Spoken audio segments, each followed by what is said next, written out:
আসসালামু আলাইকুম রহমতুল্লাহ। প্রিয় শিক্ষার্থী বন্ধুরা, আশা করি সবাই ভালো আছেন।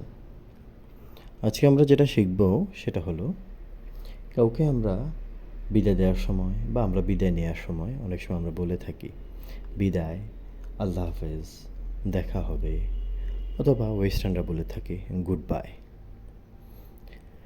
এখন আমরা যারা আরবি শিখছি আমরা এটাকে কীভাবে ব্যবহার করব? আমরা বলবো মা সালামা।